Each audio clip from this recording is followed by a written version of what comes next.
Welcome to Transform. This episode is I think this is kind of like a Father's Day special. Come on, somebody.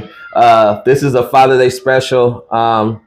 And this young man right in front of me, I met him. It's amazing how I met this guy. I met him through the church, Victory Outreach, Heart of the Bay, and I met him fresh out of jail, I think. And he was fresh out.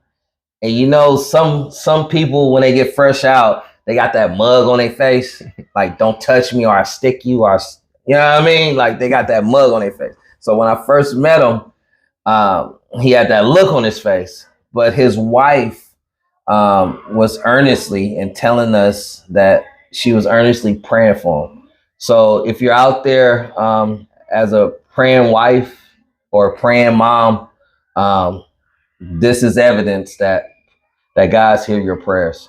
So tonight I have a privilege and an honor to introduce, with no further ado, drum roll. I just dropped a card, but I hope that wasn't one because we were just playing a game. Daniel, this man right here made it through a lot, but I don't want to mess up his testimony. I don't want to mess up this interview. I don't want to mess up this podcast time, but I want Daniel to speak for himself. So Daniel, thank you for coming on. Thank you for coming on to Transform.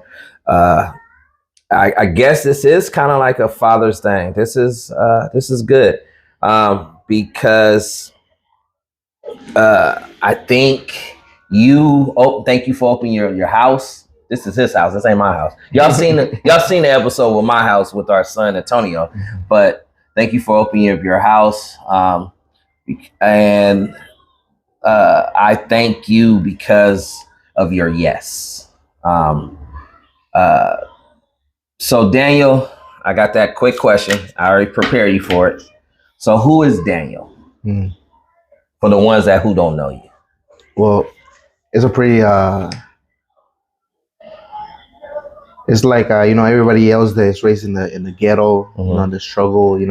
I'm not from East Oakland, but Okay. I'm from Hayward. Okay. Hayward raised. Okay. So I was raised by Tennyson, which Okay. is the trenches Okay. out here in Hayward. Okay, come on. It's not as bad as Oakland, but Okay. still kind of bad. Okay. So growing as a kid, I used to see all this gang banging in the streets. It was just regular for us to just see these people being chased, or these people like getting shot, or stuff like that. So it just became a regular thing to our life. So by ours, I mean me and my brother. Okay. Me and my brother. So who's older? I'm older. I only have one sibling. Okay. He's younger Okay. than me by 4 years, but he also followed on the footsteps of things that I was getting myself into. Okay. But the first memories that I have is crossing the border to over here. And wait, you crossed the borders? Crossed the border. Ooh, joy. Run forward. Run. Go ahead. Well, go ahead. Sorry. Go ahead. Yeah, so I was... Wow. How old was you when you crossed? I was like 5. I was 5 when I crossed. And the only reason why I even came to the United States was because my father got murdered where I'm from. He got murdered over there, and the guys that murdered my father told my mother that they were gonna give her, just because she has 2 small kids, they weren't gonna kill her. Wow. So my mother ran away that same day. Wow. She left us over there, and at the age of 5, she had enough money for us to cross over. Wow. So she crossed us over, and we had to go through the desert. Wow. And go through those little things, and that's crazy. Yeah, and that's just how my life started. And even back then, I remember that night that my father was murdered. That's what I was going to ask you. I remember that like he came into my room, and he tugged me in, and he told me like, "Hey, don't go outside because the snakes are gonna get you." But as a kid, my curiosity killed me. So I wanted to know why he was not going to bed with me, because that's something that he would do every day. tuck me in, and then he'll go to bed with me and my mother. And I didn't know where my mom was at either at that time. So once he left, I remember just going outside after him, and I just remember seeing a lot of lights. And then I just remember the next day. Well, it feels like it was the next day. I went to his same night. Well, it was, my memories are like, Yeah, I get it. So the next day it felt like it felt like the next day I went to his funeral, and I remember being at that funeral. I didn't understand as a kid what was going on. So, and my brother, he was like a baby, a couple months old, so he don't really remember nothing like that. But, I do have those memories of that. So I remember burying my father, and then I just remember like being from house to house because my mother had us, she left. She left, so she had us living with different people. I don't know why, but that's like something that I haven't asked her to this day. But so did y'all have people out here when y'all came out here? So how did that go down? I don't even know how it goes down, bro. Like seriously. So actually, one of my uncles crossed people. Okay. So he's the one that crossed my mother, crossed us. I get it. So that's something that he used to do back then. I get it. And so he got us. He got my mother over here. Yeah. He got us over here. Okay. So he crossed us by Texas. Yeah. Of course. And then we got to California. Okay. I still remember the first time I hit Hayward. I was like 5.5, somewhere around there. So is Hayward's farmers? Is it true? Like, because what year did you come over? What year? 2004, 5, around there. So was it still like farmer land? Was it? I heard that Hayward, because I'm from Oakland, bro. Yeah. Die hard, bro. So I used to always hear Hayward was farm. Like I think Hayward High is the farmers. Yeah. So because Hayward was like, it was like farmland type of thing. I mean, was it that much? Was it like that or no? No, when I was here, I didn't really went to places like that. I would say like it was straight farmland. Yeah. The first place I hit when I came to the United States, well, Hayward in general, was Cypress. So I went to Cypress. I was right there, First Street. First Street. I remember just going to see my mom. Yeah. Which she was just a strange lady to me. So, I was just like, wait, your mom, wait. Yeah. Go back. Yeah. Wait, so y'all separated? Yeah. So I didn't know. So y'all wasn't together when y'all crossed separate. Yeah. So how many, was it a year or months it was, later on? It was like a year and a half. It was like a year and a half. Yeah. So it was like a year and a half. So I was like, because I was like 4 when my dad died. Because I started crossing like around 5, 5.5, almost 6. And so by the time I crossed over and I seen my mom, I didn't know who she was. She was a total stranger to me. But, that's crazy. Little did I know that my mother was going to be a stranger to me for almost my whole life. One thing because... Wait, go back? Yeah. Did y'all just hear what you just said? Say it one more time. So little did I know that my mom was going to be a stranger to me for the rest of my life. Into later on, after I went through it. Jesus. But some things were because of the decisions that life had gave us, and then another thing because of the decisions that I've made. So as we got there, I didn't know how to feel about her. So she would put me in school. I didn't know no English. I was barely learning how to speak English and all that stuff. So and then my mother, she used to be an alcoholic. Okay. So she used to be in the party scene. She used to just like to drink and, like to oblivion. She was going through her own problems. She had 2 jobs. So, she was just overwhelmed with life. So was you was you like the dad of the place, of the house? Like watching over your little brother type of thing? Because your mom, while she go party, so you was at home with your brother, correct? Yeah. Okay. So to a point it was... But then, I didn't like to babysit my brother because, I was like, man, I could barely take care of myself. Come on, So, I was just a kid with a lot of anger, But even back then, I was like 6, 7. I still remember being angry. Are you serious? Yeah, I still remember being angry at everything and everybody. But it was because that was the reaction that my mom was giving me. you know, because she was overworked. Wow. And she just would drink Red Bulls, and you know, no sleeping on Red Bulls, like your mood is bad. So you know, and then she was trying to catch some wings. Yeah, you know, she was working 2 jobs, but she was guzzling no Red Bulls. Yeah, because you know, crazy. She had to pay for the crossing us over. Oh, so she was in debt. Yeah, she was in debt, and you know, so she crossed us over, and so like at that time I didn't understand her. You know, I was just like, wow, like, why are you mad at me for? Like, you know, I didn't do anything. Yeah. But it was just, you know, she was living with the anger and didn't know how to bring it out. Besides that. So from you, man, that's a lot of stuff right there. I wasn't expecting that. This wasn't script.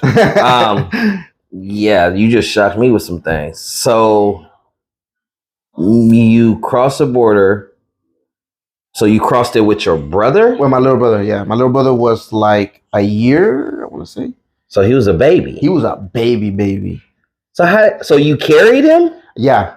Yeah. Holy tamale. Yeah. You're a kid carrying a little baby. Yeah. I cannot imagine that. That's crazy. Yeah. So your mom went first. Yep. And you crossed with your brother. Yep. So that connection, because you guys going for a better life. Did you? I got a question. This. Did you understand what was going on, or you just being obedient when they say run? I was just being obedient. Okay. Because you know, as a kid, I didn't really know what was going on whatsoever. Mm-hmm. I just knew my dad was there 1 minute and he wasn't. Yeah. My mom was there 1 minute and she wasn't. Yeah. So you know, so I was just abandonment. Yeah, I was just going with whatever. Wow. With whatever, you know, whatever was in store for me. That's crazy. So I never really, my whole life, I felt like, you know, I never had a place to belong to. Yeah. Because I've been going to so many different places. That's crazy. With too many different people. So with your dad, because this is, Father's Day is coming up. Yeah. With your dad issues, because I know I didn't experience my dad died because you was how old when your dad? I was like 4 or 5. Yeah, four and a half. I want to say so close to my age because my dad died when I was 6. Yeah. And he died of cirrhosis of the liver. You know what I mean? From being an alcoholic, he was tipping the bottle of Night Train. If you don't remember Night Train, dang, I just told my age. My God. But Night Train, and he was tipping the night trains, and my dad's died of cirrhosis of the liver. I just have a couple memories from my dad, and even with your dad tucking you in, I dreaded my mom for it. You know what I mean? When my dad was in a hospital, me and my mom went to go visit him. I never forget this story. Me and my mom went to go visit him, and it was his last day. He was about to go, and my dad passed away. And my mom came out with what is that? A koala little bear thing. It had a little wind up on it, right? She came out and said, "This is from your dad." And I'm like, I'm little, I'm a baby, but I'm like 5 years old, 6 years old. And I said, "Can I go see him?" And she said, "No, because he's gone." So I never had a chance. I think you had you probably didn't have your chance to say goodbye to your dad. And I think I can relate with that because I when I was in Street Academy, because I was a knucklehead, you know what I mean? I was bad out there, you know what I mean? I didn't care. And I recall the time at Street Academy. It's called, I think it's called Edna Brewer now. It was it's a continuation. Yeah. And I was in a poetry class, and I think I still have the book. And I did a poem to my mom. So getting back to your story, let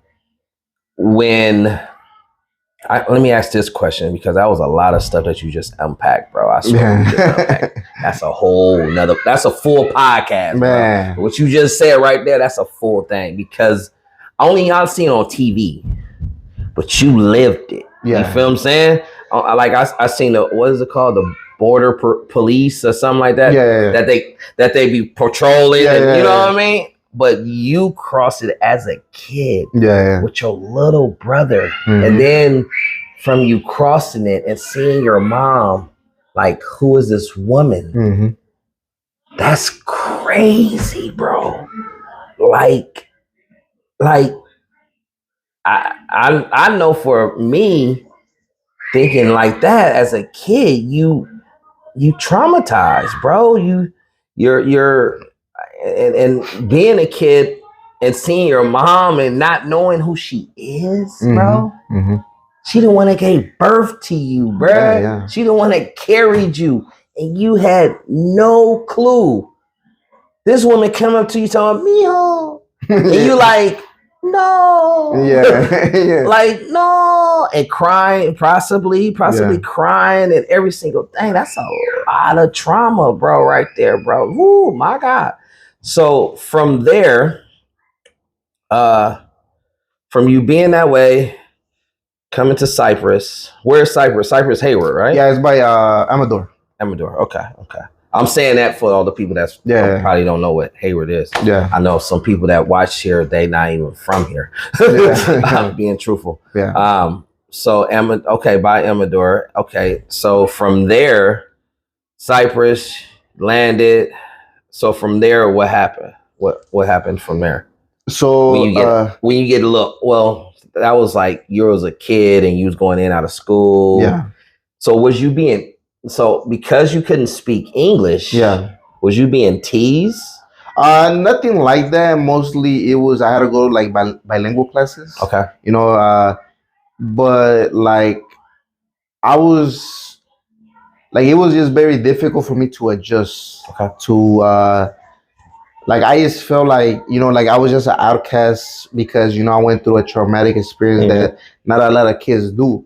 So it feels like I couldn't relate with the other kids, you know, like in a way I feel disconnected with them because of, you know, maybe because of that or whatever, you know, I just feel very disconnected to them. So I will act out. Wow. You know, I will act out. Fight.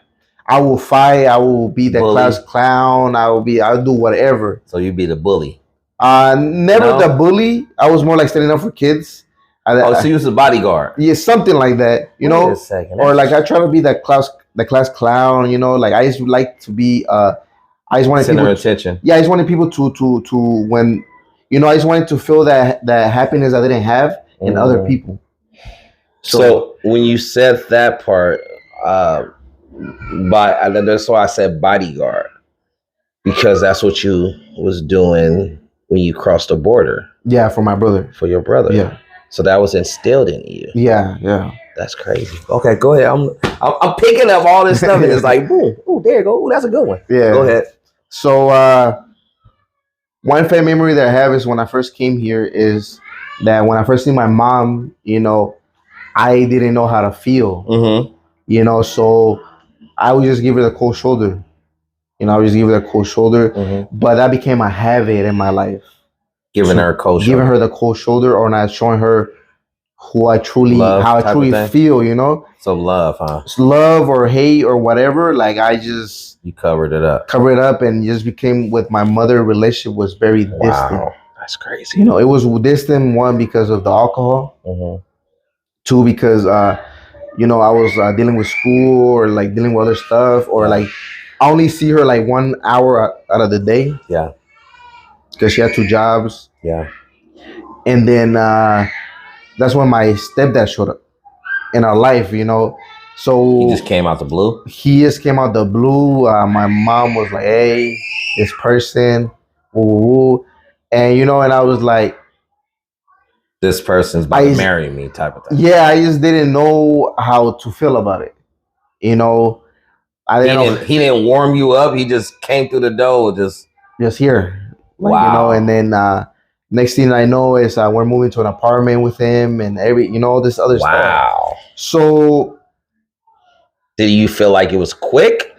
Like I said, like it was a blur. Huh? At this point in life, I'm just moving. Yeah, you just blur. You know, I'm just going through it. I got no time to catch up on how I feel. I got no time to even process anything really like that because I'm still trying to process that I just crossed the border. that I'm here and that this is my mom and this is my family. So I'm just barely processing little things here and there. So they just keep adding more to it. And school, like I will never pay attention. I just didn't even try. I just like to be a mess up. I just so F's was your life. Yeah, it's just I didn't or NAs. I think I was just A and C, I was just so numb to everything that I couldn't care. And then I will see people start like the gang banging scenes start popping up after like elementary. Yeah, like you start hitting like the last sixth grade. You start seeing the gangs. Fifth grade. So what school was you at? What school? So I went to all the schools in South Hayward mostly. I went to Shepherd. I went to Tyrell. I went to Harder. I went to Them all elementaries? All elementary schools. Good night. Oh, John. What else? What else? John Muir, but they closed it, so now it's a different school. It's like an advanced program, something right there by Jackson.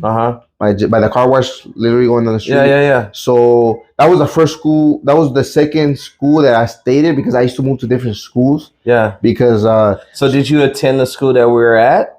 No, not that one. You didn't go to that one. Okay, you just stayed on this side. Yeah. Okay. So I was pretty much just stuck in the ghetto, Yeah. So I would just go to school, and there the teachers, they didn't have enough. It was a lot of kids, and you act out, like they just leave you alone and let you do your thing. So you're trying to get this attention. Mostly I would act out with like the female teachers because they're kind of like a mother figure. Of course. So I was trying to get that attention from them that my mother wasn't giving me. Of course. So but it never worked out. I always I was getting trouble, or like it'll be bad. Like I always get suspended or over like stuff like that. Like acting up and stuff like that. Breaking a pencil or something. Yeah. I think I got suspended. True story. I got suspended for breaking the. We used to do this little pencil thing. I don't know if y'all did it, but I'm older than you, of course. But we used to have number 2 pencils, and we used to have the pencils, like one hold it and the other one hit it. Yeah. So we did that, and I got suspended for breaking the teacher pencil. Yeah. I didn't know it was her pencil, bro. I'm still saying that. I did not know it was her pencil, and she sent me home and all that stuff. But go ahead.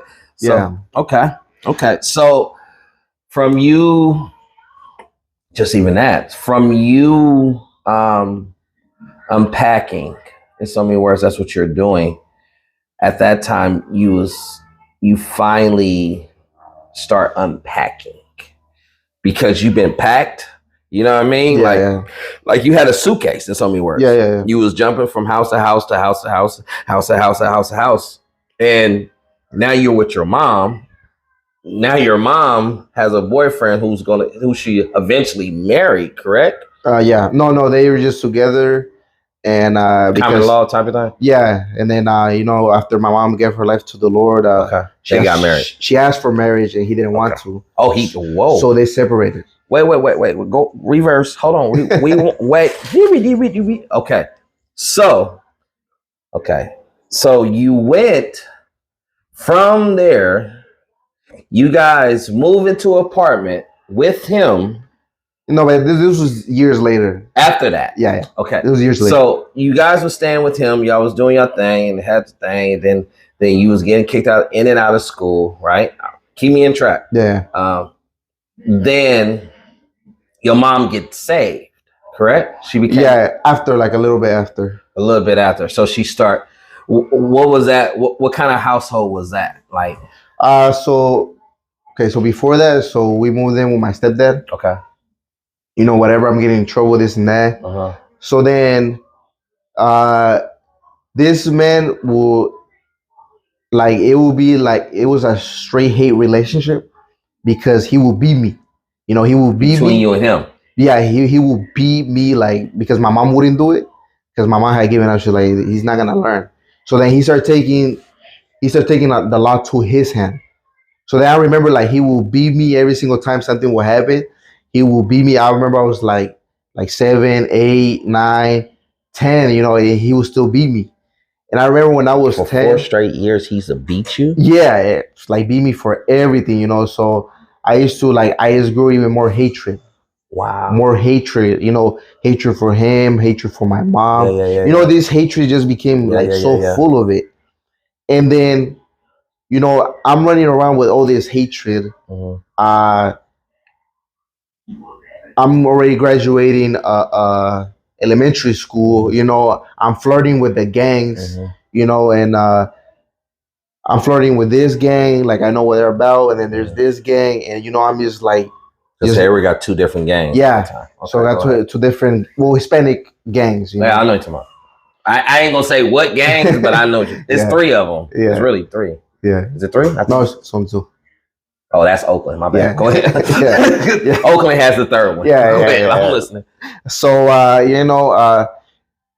it's just at that time in Hayward was you had to pick a side, or that's how it felt. It felt like you had to pick a side. So you had friends on. Was it separate? I had a lot of friends on one side. Yeah. So before elementary, I had a lot of friends on this side, and the middle school came. Then you see the pure line that separates. Yeah, because everybody makes a choice. Everybody makes a choice, and at that time in my life, I didn't know what it was, but because I will affiliate myself with other people, is what pushed me into that category. So it will push me into that category. So when middle school came, my 7th grade year there was all right, but towards the middle of it, I lashed out. I started going all out to that side. So you picked the side. Yeah, I picked the side, or what they say, a guilty by association. Yeah. So it's always things like that, and it felt like you had to pick a side, and that's what we all did. We picked a side, and we just had we didn't know the consequences of the choices that we were doing at that time. Because so did you pick the side because this is where you're, like you said before, both sides had friends. You have friends on both sides. Yeah. So basically you have friends on both sides of the street. So you pick the side of the street you want to hang on. Yeah. You get what I'm saying? But you said there was friends on both sides of the street. On both sides, yeah.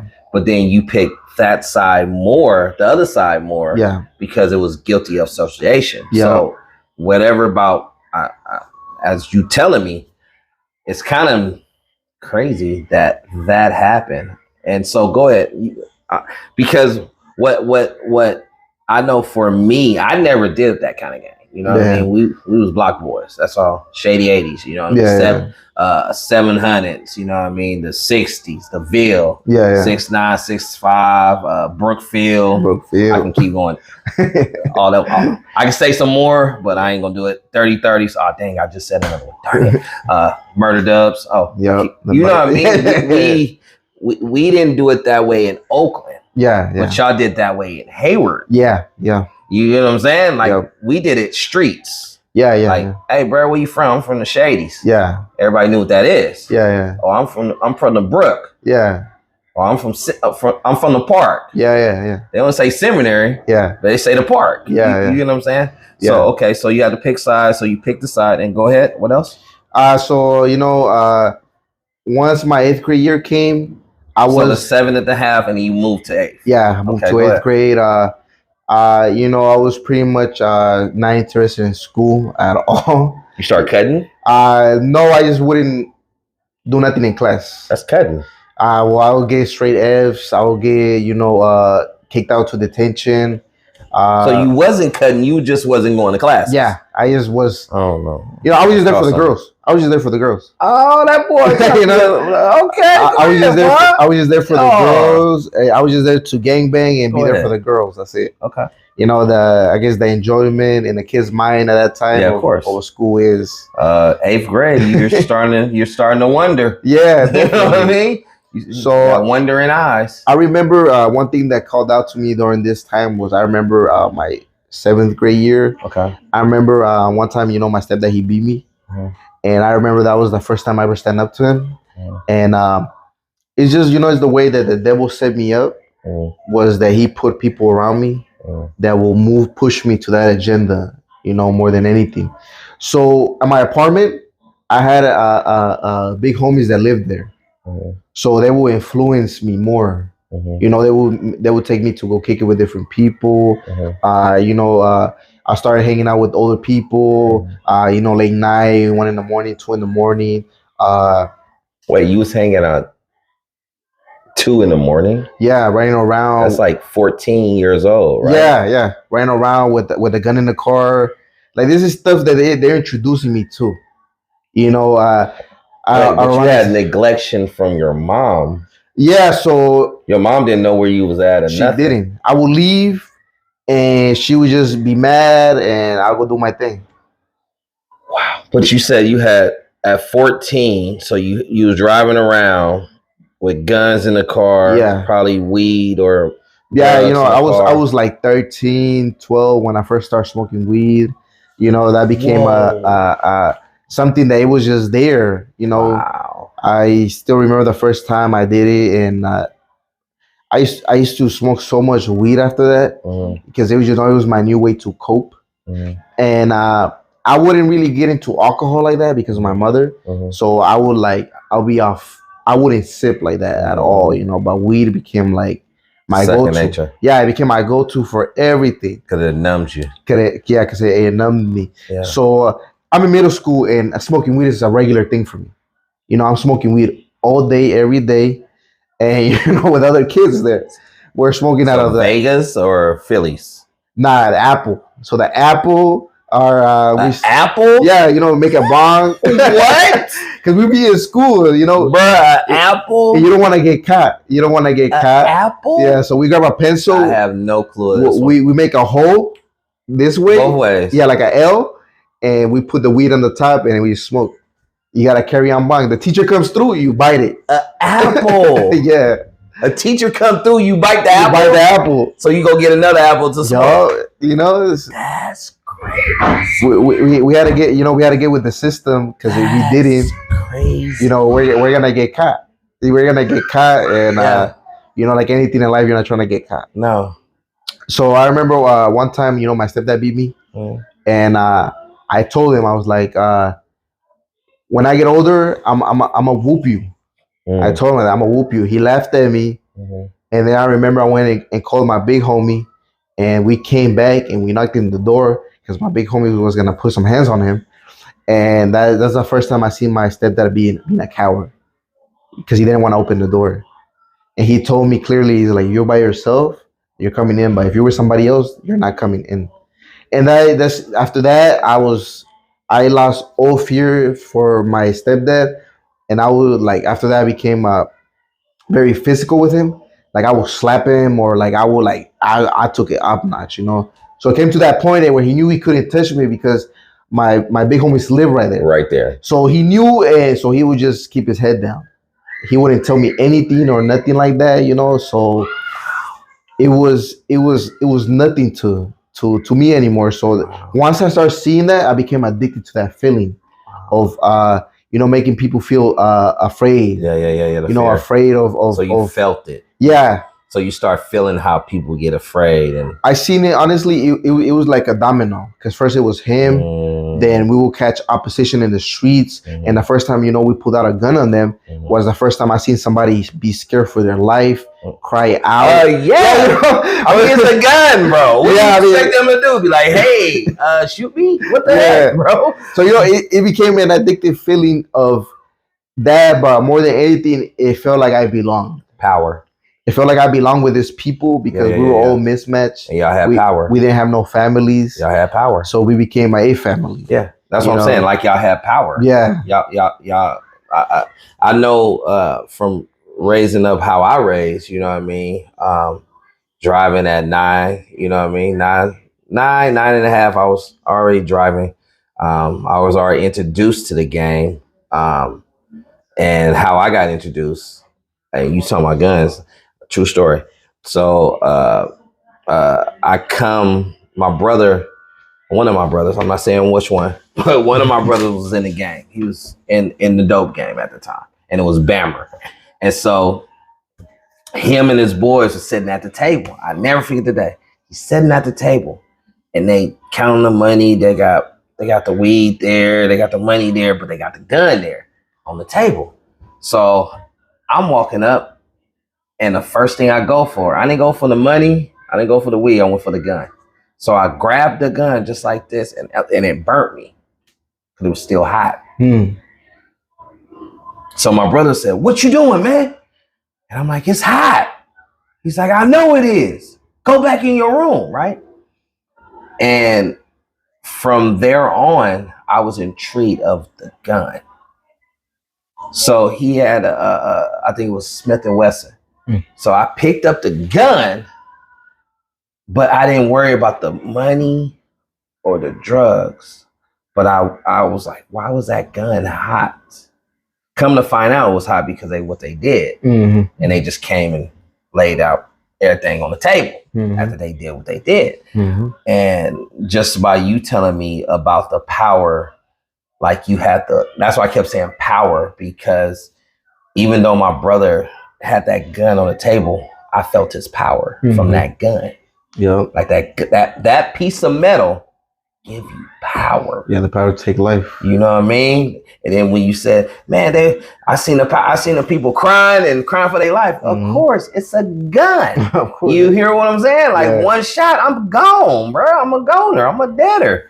So from you experiencing that, and from you experiencing with your stepdad, and you seeing that your big homie was like your bodyguard, you know what I'm talking about?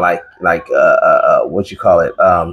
Call a friend type of thing. Yeah. Hey, blood, I need you real quick, man. This dude, he on flight. Yeah. Because you're a part of the gang, correct? At this point, no. I'm flirting with the gang. Okay, you flirting? Yeah, I'm flirting with the gang because there be situations where like I wouldn't fully commit myself to the gang. Okay. Because I would be like, so the main thing that's you, what's up with you, bang? Yeah. And then sometimes I'll be like, nah.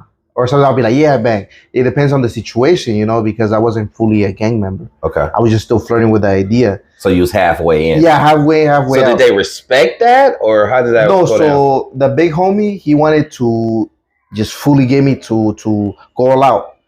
And he mentored me in the gang. The big homie that came to your rescue. Yeah. That guy. Yeah, he's the one that had a lot of mentoring in my life because once I was done with middle school, I had to go to high school. In high school, he fully took me in, and he explained to me that there was no time for games anymore.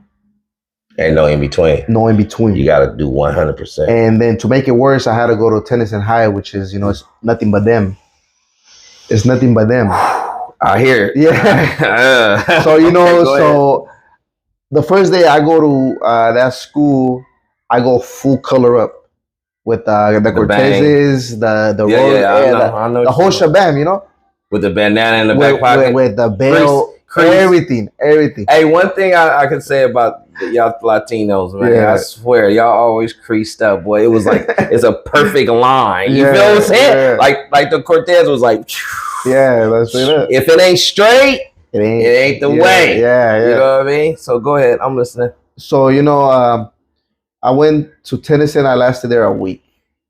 A week. The first day I went to school, they tried to jump me. But I guess they were testing the youngsters because out of all of them, only one person came up to me, and he tried to square up with me, but he ended up hitting a girl. How did he hit a girl? And he's squaring up with you? I don't know. So you had a crowd? Yeah, we had a crowd. So he missed you and hit the girl? No, I think the girl got in between us. Oh, she was trying to stop the fight. Yeah, she was trying to stop the fight. So innocent bystander. Yeah, so she was with me. No, but she got hit. Yeah. That's an innocent bystander. Yeah, so dude swings at her, and then I swing at him, and then the bodyguards come and they grab me, the security guards. And they're like, hey, you affiliated with this, and so, and I was like, I don't know nothing. And then so they sized you up. So the dude, he ended up snitching on me, telling me that I started the fight. So they suspend me. They suspend me for like 2-3 days, whatever, right? So then I come back like a day later, And no, like 2 days later, my man. 2 days later, I already know what's gonna go down. It's about to go down. It's about to go down because I'm on opposition, so they're gonna give me any chance they get. So then the thing about it is that these girls keep telling me like, hey, they said they're gonna jump you up to school. They're gonna jump you up to school. So then I pull a fast one on them. I leave early. I'm like, I leave early. Go ahead now. I leave early. I'm like, all right, I'm gonna walk home. I'm gonna chill. Like, they're not gonna jump me. Like, I'm dumb, but I'm not that dumb. Type of thing. I hear you. So I was walking and a car pulled up, from my actual gang members from South Hayward. One of your guys? Yeah, no, they were the opposition. Oh, yeah. So some real ones pull up, and then they see me, and then they're like, "Hey, you're that so and so." Yeah. And and they hop out. They hop out like 3 of them, and they pull out a switchblade knife on me, and they're like, "Oh, like we finna do some damage to you." And you that guy. I remember I looked at that time, and I was like unfazed because I still remember, like, I looked at the dude in the eyes, and I was like... So you like 15. I looked at him in the eyes, and I was like, hey, I like your knife. And he looked at me like, what? I'm like, you're going to love mine. I pull out a big kitchen knife, like this big. Yeah, they seen that. Bruh. Where the heck? Yeah, they left. You was ready. I was ready because I already knew what time it was. Wow. That's when I was already made up in my mind that I was ready to die for this. The gang. For the gang. Already. Yeah, and I wasn't even a full that's what I'm saying. Fledged member, but the mentoring that I had from, that one big homie is what got me to that level of thinking. So go in and go hard. Go hard. Yeah, and I feel like wow. I couldn't disappoint them because they were my family now. Wow. So I started going hard. hard. Yeah. I wasn't to the point where I was carrying guns. Because I didn't feel like, back in those days, Hayward wasn't that much that much gun infested like that. Yeah. You're like, you get down and catch a fade or whatever, It was a regular thing. The most that people will do is like, they'll, stab you or they hit you with a bat. That would be like a regular base. It ain't like it is now, Right now, bro, it's bad, bro. Yeah, it's nasty. Yeah. It's people getting hit by gunfire, bro. Yeah. Innocent bystanders, bro. Yeah. This is crazy. So I remember, so that happens. I go to school the next day. We pull out the blade, don't do the cut. I guess one of the dudes ends up telling the principal that what? That I pulled that knife on them. And this is at Tennyson. This is at Tennyson. Yeah. So Tennyson is So one of the kids that was with the other members, he went to school there.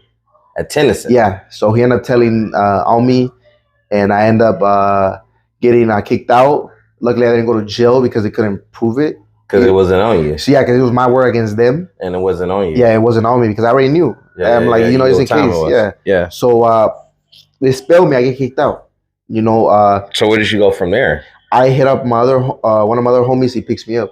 And he's like super proud of me, like it's just that mentality that is instilled in us. Yeah, that's like a La Bamba. Yeah, that's like a La Bamba. You remember the movie La Bamba? Yeah. You remember how they was like, yeah, my bro, yeah, he did his thing. Okay, exactly. So they were like, oh, you did it.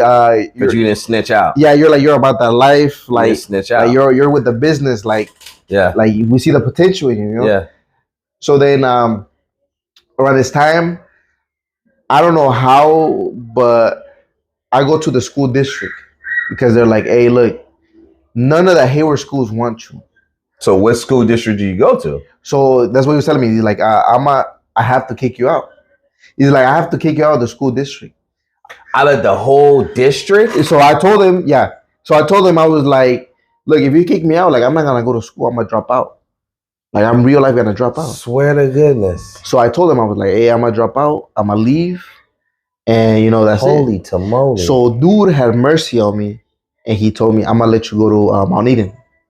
Mount Eden, okay, on Hesperian. Yeah. Okay. So Mount Eden is the opposite. My gang, my gang at the time runs that school at that time. Okay. So right there is like home. Home for us. It was y'all castle. It was all castle. Walk in and walk out. Yeah, it's castle. So I remember I went there and I'm not doing nothing for myself. You know, mostly, you know, messing around with girls or the normal stuff, you know. And I'm cutting school every day. I'm cutting school every day. I'm you know, I'm doing a lot. We have rumbles with the. So was you coming home or was you staying with the homies? No, I was stealing cars. I was staying with the homies. I was pushing gangbanging so far to where my brother's admiring it. He wants to come with me. Your He's little like, brother. yeah. He's like, let me go. And you know, at that point, I'm just gangbanging. So I'm like, nah, I don't want to babysit you. You know, like you're too young. And my mom, at this point, she doesn't even care. Like she tells me stuff, but she won't stop me. So wait, that's what I'm saying. Was you coming home? I would come home like probably once a week. Once a week. To probably sleep, shower, and that's it. Gone the next day. So you was living at the homies' houses? Yeah, I was living at the homie's house. I was living at my girlfriend's house. Yeah. I was all over the area. Yeah, you know, I was all over Hayward. That's crazy. You know, being in the streets just became the norm. That's crazy. Became a normal thing for me and for like the people that I was with.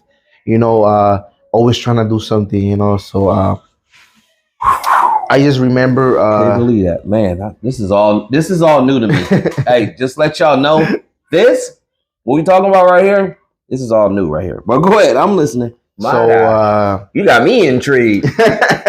So I remember I cut school so much that the guy from the school district told me, he was like, "Hey, look, I told you, if you messed up, you're done. You're done."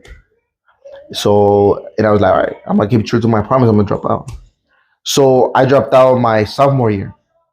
So that's what, 15, 16? 15, yeah, 15, almost 16. Almost 16. So I dropped out of school. I was like, I mean, I'm good. I don't want to go to school no more. I'm done. You know? So my mom tells him that I left the country. Tells who? The district guy. Because, you know, I have to get enrolled to a different school and it's truancy. So she tells him that I left the country. I left the country so she won't get hit with truancy. Yeah, she won't be done. Yeah. Because she'll get hit. Yeah. So I start working. I start working a regular job. 16? 15. A regular job. What? Yeah, I start working someplace in South Hayward. They're paying me, back in the day, was like $8 an hour. So under the table?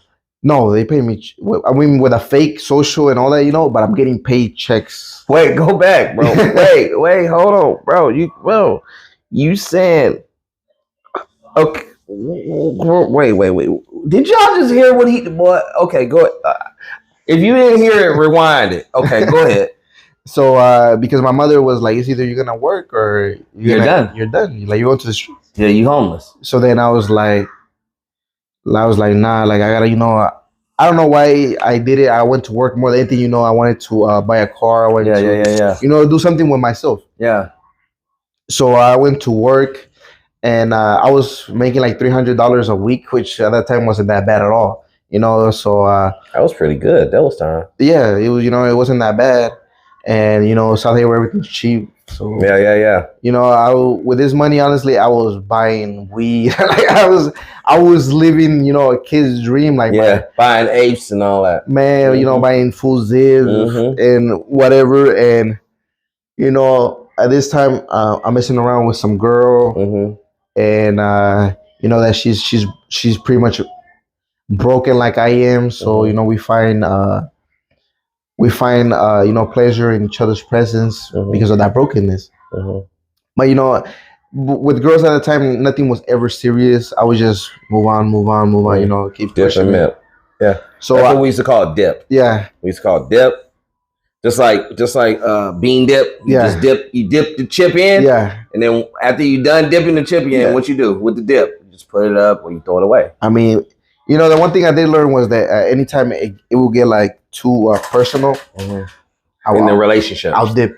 Like, I will leave. They ask you that personal question. Yeah. Or like a little deep. Or like start getting, like, you know, they're catching feelings, stuff like that. Oh, you start feeling that. So I cut. I'm gone. So let me ask you this. Was you feeling, when you cut, was it because you start getting the feelings? Yeah. And to me, To me, you know, as I was gangbanging and stuff like that, that was a weakness. That was a liability to my character. So I was like, man, you know, I can't do that. So I went back to school my junior.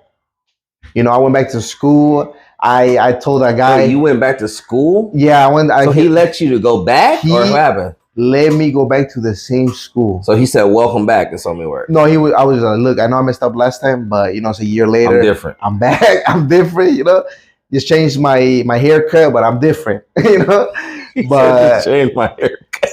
I went back. Go ahead, I'm listening. I went back to Mount Eden, and this time it was different. So what? So let me ask you this: was a homie still there? Was you still banging? So you left that alone? In this time that I started working, I started integrating myself with the actual hood in the streets. What you mean with the hood? Like actual set. So I started hanging out with the real set. Oh, instead of banging, like just myself around with the spot. Now I'm really you with the guys. Yeah, I'm with the guys that everybody hears about. Yeah, you one of those with the heavy hanks, you know. Yeah, so, I know what you're talking about. So I started hanging out with them, and that's when things just started going spiral more and more higher. Like you're playing with your life even more and more, because we went from riding around, jumping people to, do you got the gun in the car? Hit him. You know, don't hesitate. Don't think about it too much. Yeah, hit him. So now we're messing around with Yayo. We're messing around with that boy. That boy. That you girl. know, that Baluch. You were right there messing around with all this. If you don't know the terminology, just look it up. We ain't gonna tell you. We can't. Go ahead. Go ahead. We're messing around with all this stuff, right? Mm-hmm. And I'm gangbanging in the streets and all this stuff. And they they become like my second family at that point. And now, you know, it's till death, and they know me. And I haven't been jumped in, because when you get jumped in, you're official. So that was my question. You passed that. I was gonna ask that question because I used to see it all the time. Yeah, like I'm gonna tell my age is very old. Because every movie I seen, you get jumped in. That's still real to this day. So it's still, you know, you are you serious? Yeah, then you get a whooping for some seconds. About eight or nine of them, right? Yeah, you get a good whooping, but then after that they hug you. Yeah, and they so it's real. It's real. As real as it comes, bro. As real as it comes. This whole time. I seen it on TV, like I seen it on movies, Colors. I seen it on Blood In, Blood Out. I seen it on different movies. Yeah. And excuse me, I seen it, and when I'd be like, man, that's scandalous. Like I used to be like, bro, they whooped that boy, but and then they hug him. Yeah. And they say, hey, you want a beer? Like, yeah. It's like, well, what do you want? You want some weed? Like, you know, so it's true. It's 100% happened. True. Oh my God. 100% true. This whole time I thought, okay, so before you get jumped in, you had to basically I had to do my dirt, You had to put something in. Yeah. So I'm hanging out with the guys now. People know my name. They know what set I'm kicking it with. So now that I'm going back to Mount Eden, I carry weight. Because everybody there just wants to be. Yeah. Me, I'm with them. You know, so and everybody knows that. And everybody knows that. So my name carries weight. Yeah. All the kids look up to me, even though I'm a kid myself, you know. Yeah. But everybody's looking up to me. Everybody's like you know, I'm running the school. Yeah. And I remember one point in there that showed everybody the difference, you know, between somebody that hangs out and somebody that really is it. Is that one time I was gonna get jumped by like 50 people there, and the security guards looked at me and they're like, hey, I'm gonna let you do your business, bro. Like, it's too many people. Like, I'm not gonna be able to stop this. And I remember that moment in time, I wasn't scared. I was just excited to, you know, like whatever it brings. And I remember everybody that was there that was supposedly was a gang member at that time that will tell me like, oh, I'm about that life, all scared. And I just, you know, I took out my jacket. I went up to the first guy and I was like, well, pop it off. And they just all looked at me like I was ludicrous, bro. They just looked at me like I was crazy. Because they thinking about the numbers, bro. Yeah, they're looking at the number. Well, they tripping off the numbers. They're like, we're 50, you're 1. Yeah. And you want to take on all of us? They were just like, yeah, they think they got Bruce Lee or somebody. They got intimidated. Of course, they think you Bruce Lee, Chuck Lee. You know what I'm talking about? Like, what guy? You about to bow, bow, bow? You know what I mean? I mean, 50 people, they're gonna whoop you. No matter what. But still, in their eyes, they're nuts because they put you in them. Yeah. In their shoes. Yeah. Like, if it was in my shoes, I wouldn't. You know what I'm talking about? I'd be smoked, bro. No, yeah. And this is what gave the people the courage to stand up with me. So then we became bowled up. Then we became 5. Then we became 10. Yeah, then we became 20. And then more people start popping off. People that knew me, and they're like, "Oh, you guys are not gonna jump in." Yeah. So then these people seen that, then they dispersed. Of course, they left. Of course, and everybody's just like, after that, everybody was just like so awed with me. Yeah, that all the kids wanted to follow me. Of course, I was leading them to a path that wasn't good. Yeah. It was a path that, and I would push them. I would push them like, "Oh, you really want to be with that? All right, let me see what you got." Yeah. Like, go take out from that little kid over there. Yeah. Go check him. And so that was just the mentality that we had installed in us. Yeah. And so and that's how it happens, is we pass it on. Wow. We pass stuff on like that. So then I'm hanging around with my homies. We're around 30. We're doing these other things. Catching a homicide was like something that was in our mind all the time. It was just regular for us, to go to different neighborhoods with a pistol, like just ready to kill somebody. Like that was just so regular to us. That was just a regular thing. That was a stripe that we wanted, but we didn't know in our ignorance how bad that was. The consequences that came after it. So I remember there was a lot of things, that would happen, it was like almost, but didn't happen. And then I remember I was 15, already about to be 16, and I'm right there with my homeboy. We're kicking it, we're chilling, and some of my homegirls hit me up like, "Hey, ooh, come kick it." Ooh, I'm like, "Oh, where you guys at?" "Oh, we're at the park." And I was like, "Okay, we're gonna pull up." So I go over there, I tell my homie, I go to his house. I'm like, "Hey, I got some females, like, what's good? Let's go kick it. You got weed. Let's go do our thing, So then my homie's like, "Oh, let's do it." Boom. So we grab our stuff. He grabbed the gun, always prepared. Yeah, always ready. Lock and loaded. And then so we go we go to the park, and we go there, we're kicking it. We're kicking it at the park. And I'm chilling right there with the females. Yeah. And then some ops come that we know, that I guess the girls had invited, but they didn't know that we were gonna be there. So is that like a gang war? Yeah. So we look at each other, and we already know it's about to go down. This point. Yeah. Yeah. So it's about to go down. These females are drinking like New Amsterdam or whatever. What's that? Like a drink, I don't know, like a grape. I don't even know what that is. Somebody out there probably know, but I don't. Yeah, so something like that, Go ahead. So they're already drunk, they start arguing. They start saying, pulling hair and all that. No, they start arguing with my boy. They start arguing with my boy, right? I'm like, because they thought that he said something that he didn't say, and they're drunk, so it's like they're hearing things. Mm-hmm. So then the guys come. And they're thinking that we're trying to do something to the girls. So, now everybody's getting hyped up. Everybody's getting hyped up. Against y'all. Against us. So then my boy, the other guys, they come up to us, and they're like, "Hey, what's up? What's good?"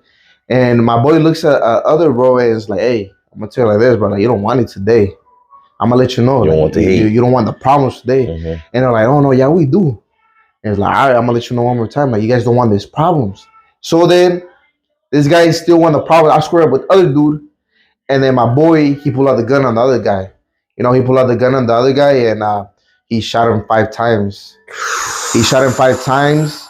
The dude 5 times though. The dude, he died there. He died there. Like I still to this day, I remember running and just looking back and seeing the dude just take his last steps, and just die. And it was, but death was just so regular to me, in the sense with my dad and all that stuff, that it was just like a disc playing in my head, like I wasn't there, and I remember we went because he stayed right next to the park. So we went to the park. Your homie do. Yeah. So we went to his house. Hide out. And I remember like that's when it hit me like, oh man, like did this really happen? We just murked somebody. And and I was just like, oh man. And I remember that he went there, he started looking for some keys to leave. And then I'm right there in his room, like just tripping, sweating. I was just like, oh, leaking. Man. Yeah, I was just like, like what the heck? As you can tell, I've been there before. Hello, leaking. So I sit there, right, and then his mom comes in. Ooh. His mom is like, what did he do? Oh, she knew. She knew because of the way he was acting. So the mom was like, oh, she picked it up. She was like, tell me what did he do? And I was like, I can't talk about ma'am. I was like, ma'am, I can't talk about it. Ask him. Like I'm not gonna tell you anything. I'm not gonna tell you anything. Like I don't know nothing. Don't ask me anything. I don't know. Yeah. And she's, she keeps trying to force me like, hey, if you're his friend, you're gonna tell me what he did because I need to know what he did. And I was just like, ask him. Like go ask him. Yeah. And then his sister came in. His other sisters came in. Wait a second. It was like a family reunion. It was questioning you. It was his house. Yeah, because he didn't want to say anything. He wanted to grab the keys. And then I remember like they kept asking me like, what did he do? What did he do? What did he do? And I just kept looking at them like I can't tell you guys. Like I just keep telling them that like I can't tell you guys. Like I can't tell you guys. So then I just remember like looking at the mom in the eyes, and I was like, but we need to go. We need to leave right now. He told his mom. And her mom, I don't know what it was. It was just the seriousness of how I told it to her. She snapped. She was like, all right, let's go. I'm gonna take you guys to Reno. So we get in the car with his mom, and she's taking us to Reno. And at that time, I told my homie, I was like, hey, if they catch us with your mom, she's going to jail. Because that's association, bro. Yeah. Like, just drop her off and let us do whatever we got to do. Mm-hmm.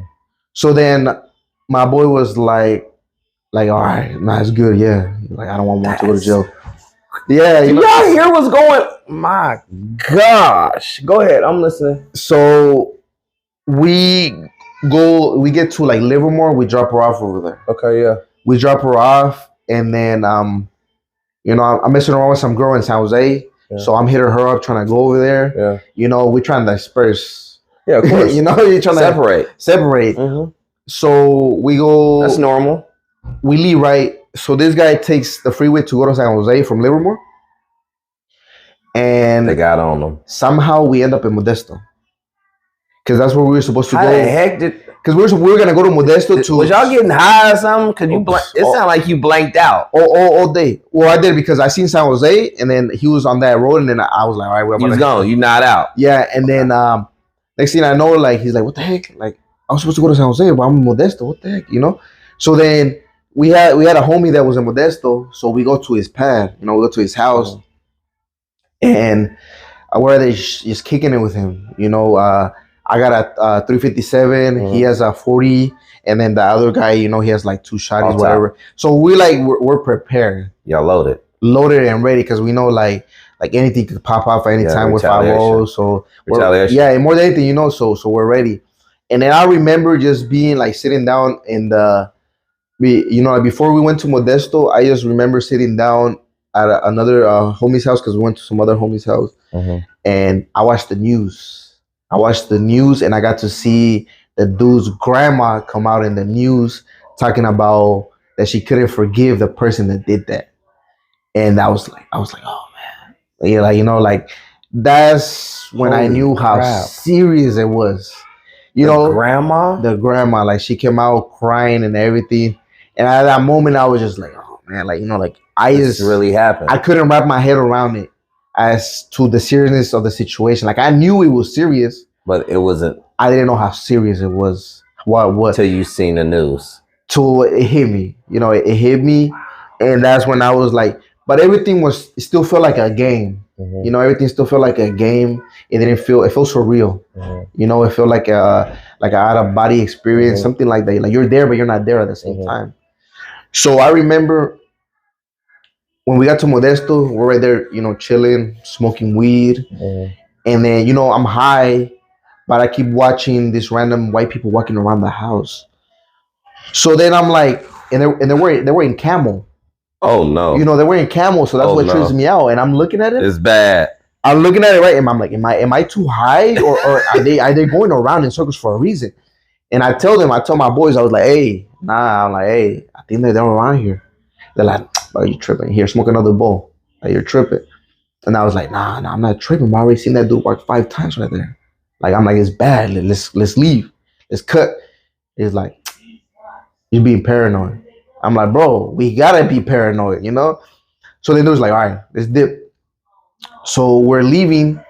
And that's when they get. Right when we're about to dip, the SWAT pulls in. Boom. Yeah. Hit us. Yeah. Guns, you know, pulled out. Everything. They pull us out of the car. They slam us in the floor. The whole shebang. You know, and they're like, you guys don't know what you guys just did.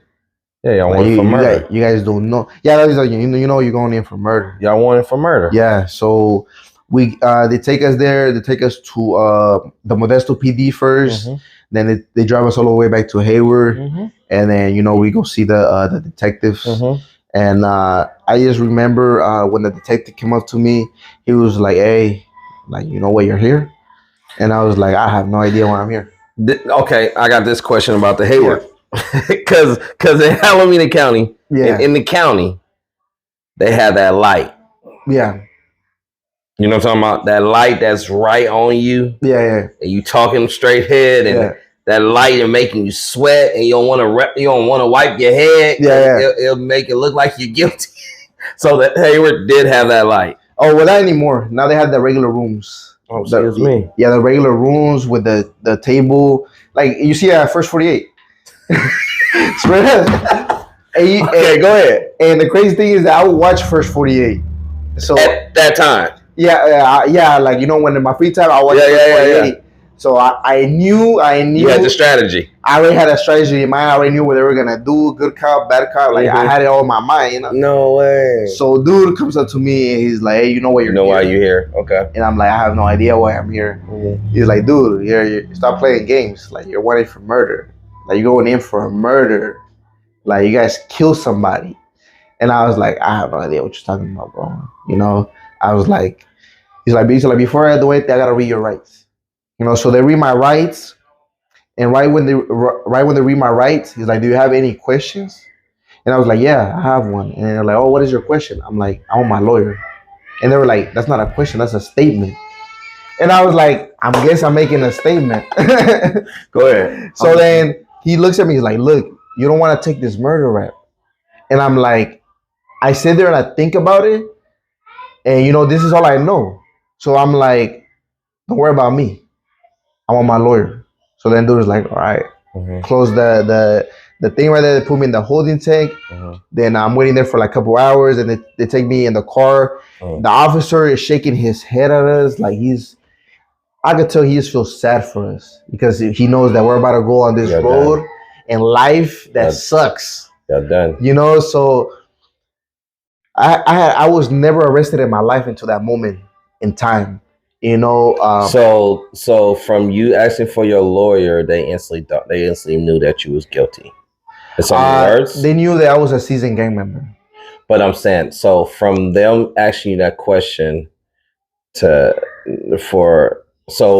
from you going to the detectives, the detectives said, you know what you're in for. You say you want your lawyer. Yeah. So that means you was sentenced, correct or no? No. So it was a lot of things, you know, more than anything. It was my first time being in Juvie. So as I went... The hall? Yeah. Oh. It was my first time, and it was my birthday that day. I had barely turned 17. Your birthday? Yeah, I had barely turned 17. Yeah. Right when I hit Juvie, I had barely hit 17, and the first person I met was Winters. Shout out to Winters, Shout man. out to Hey, Winters, for real. Miss Go ahead, turn up. Jones. Miss Jones, turn up. You know, so I go in there for Winters, and Winters just gives me this look of, boy, you went in for murder. Yeah. You know, so he books me in. Yeah. They sent me to Unit 1. Okay. Yeah. That's where I met Miss Jones. Yeah, Miss Jones. You know, one. Come on. You know, Miss Jones and Miss G. Yeah. And you know, I'm just there. Honestly, Juvie was just like I don't want to talk about you. it was, you know, it was like, Bro, for me, Juvie was kind of like a preparation for Santeria San Quentin. 100%, because it's already made that way. It's already structured that way. Juvenile Hall, truthfully, Juvie, was structured for you to feel comfortable here. Because when you get to there, you're already gonna know the program. Yeah. You get what I'm saying? Yeah, 100%. Like, is that right? You know, yeah. Because I felt that way. Yeah, because you at least you know how to program. The program. And that's why I said the program. And then you adjust to the new program. Exactly. That's all it is. You know? So Juvie was, you know, it was honestly, it just makes you a better criminal. It just makes you a better criminal. Because facts. He's speaking facts. I never was in Oakland like that, to the point that I got to meet everybody like that when I was a kid. But in there, I got to meet everybody from Ghost Town, everywhere, bro, from Brookfield, from everywhere. You know, I think for me, when I went to Juvenile Hall, it was more of the simple fact of, bro, this is where you been this whole time. Yeah. Like, bro, I thought you moved or something, but you was in, bro, you in jail this whole time. Nobody told me, bro. You will see like a bunch everybody, of different people, man. You will see a bunch of different people, bro. Yeah. So, you know, so I was in there with with Cases was barely a thing. Stubby was barely a thing. Exactly. You know, so I got to grow up with these dudes for like a year. You know, a lot of them we became super cool. So wait, how much time did you do in Juvie? Since I went there on my birthday, there exactly a year. Because when I was 18, I got transferred to Santa Rita. So you was sentenced or you wasn't? No, I wasn't. You was fighting my case. I was fighting my case. Yeah, I was fighting my case. But you was doing time. Yes. Okay. So you was so basically you was arrested. Yeah. For it. Yeah. But you were just fighting it. Yeah, I was fighting it. Yeah. I get it. Okay. At first I was like, wait, this sounds weird because it makes sense. So you was arrested for murder, but you was while you fighting your case, they can't let you go. Yep. Okay, that makes sense. Okay, because my bail was $1 million. You know, and there was no way. There was no way I was gonna pay $100,000. Yeah, there was no way I was gonna pay $100K of that. That's $100,000. So if you said $1 million, dang, you see that we was in jail, and we can break that down with no problem. So if he said $100 million, that's $100,000. If you say $1 million, that's $100,000. Well, go ahead. Yeah. Go ahead. So you know, heck no, you wasn't gonna be able to get that money, man. So I'm in Juvie. I'm still acting out. Like I got to meet different opposition from different areas. Yeah. And you know, I gotta be. I feel like I'm big fish. Yeah, of course. So I gotta smash. So, of course. So I'm always on room time. You know, I'm always smashing. I'm always on the hole. You know, and then you know, everybody got pod time while you sitting. Yeah, you know. I know you're talking about. Been there, done that. So Juvie went by as a breeze, you know. Went by as a breeze. It was 1 year of being with a bunch of knuckleheads, you know. Just chilling, playing handball, you know. So then that's when I started going to a Christian class, you know, because they had the Christian classes in the late night. Yeah, I know some more. Yeah, so and then they had the street street empowerment. The street soldiers. Street soldiers with Dr. I forgot his name. I know you're talking about. Yeah. Because of my dad, my dad, Pastor Dubion, who was on the last one. Yeah. He used to come to Juvenile Hall. He was one of them. He was one of them that come in on the Sundays. Yeah. On every Sunday, it was a follow-up ministry. Oh yeah. Well, you get that one-on-ones. Yeah, the one-on-ones. Yep. So go ahead. So I started going to that. I went to a program that it was actually by some older cats from East Oakland. I don't remember the other guy's name, but one of his name was Kwame. Yeah. Yeah, you know, he was He's like a real estate agent or something like that. Yeah, he big now. Yeah. So all that behind. He was running a nonprofit. Yeah, it's called what's called Rites of Passage. Yeah. It was called Rites of Passage at the time. Wow. I'm actually a graduate from it. Like I actually got to graduate from it. But it was because they came and they showed that father figure to me. You know, so I got to really experience a lot with them. Was it a father figure or was it big brother? No, it was a father figure. Because usually I know for me, yeah, because of my dad passing away, it was kind of like, I say the streets was my dad. Yeah. But it wasn't the streets that was my dad. It was more of the simple fact it was the brotherlyhood. Yeah, the big brother. Yeah, no, what yeah, I'm saying? Yeah. Not the little brother, but it was more of a big brother than a dad because the streets was my dad. No, yeah, 100%. You get what I'm saying? Yeah. So that's why I was like, was it kind of like? Yeah, with them it was a lot different because they were older, so it felt more like a pops, you know, and you know they would show us love and all this other stuff. We got.